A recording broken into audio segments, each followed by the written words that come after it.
Hi, I'm Taylor Hawkins. I'm 24 years old and I work as a consultant helping women start their own businesses, as well as with the Dream Collective that helps companies bring more women into leadership. I wish we lived in a world where it wasn't such a big thing, but money is independence. It gives you the ability to choose what you want to do, what relationships you want to have, how you want to take care of yourself, the people around you. So it's independence.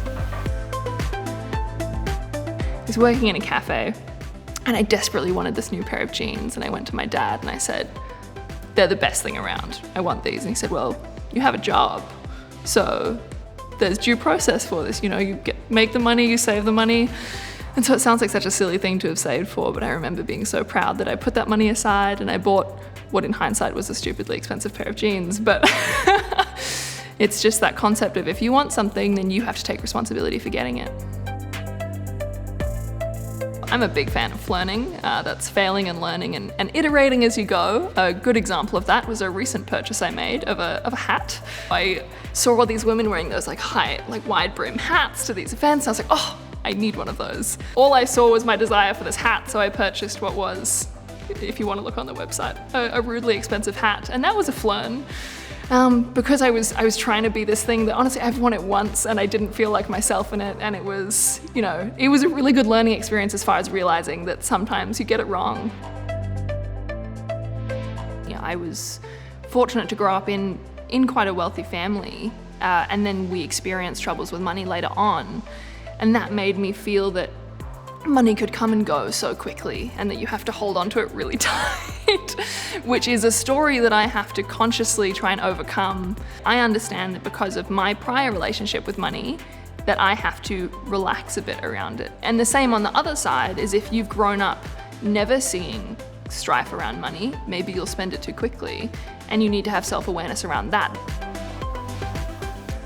So I would open a bank account, and I know we live in a digital age, so maybe it used to be a piggy bank for me and I used to watch it get heavier. But maybe it is just having that mobile banking app, and I have it set up on my phone that every time I spend money, I get an alert, which is both a blessing and a curse. 3 jars for me is number 1 jar is your standard living expenses, so what you need just to operate. Number 2 is your sort of expendable income. So that is, you're eating out, the $4 coffees that we pay for in Sydney. And then jar number 3 is your savings that you do not touch, and that goes towards, I guess, your financial goals.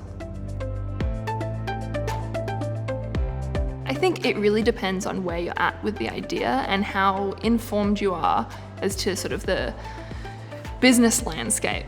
I think I started out in this space very young and very naive. I thought I could change the world, and you can, don't get me wrong, you absolutely can, but you need to be aware that there will be challenges along the way. And so the first thing I would say is empower yourself and educate yourself. Find people who are willing to support you, and I think we're in a great space now where whether you're regionally located or in a city, you have access to that online.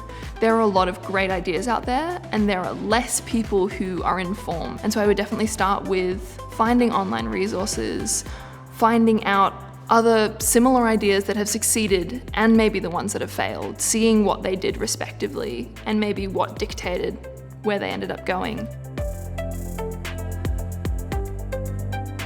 You have to define what your definition of success is, and then from that define your sense of confidence, because I think there's a lot of different people who have different ideas on what you should be confident about. Especially as women, is it your appearance? Is it your ability to be a nurturer? And I think that if you can, try and step away from that and work out what you want to be valued for.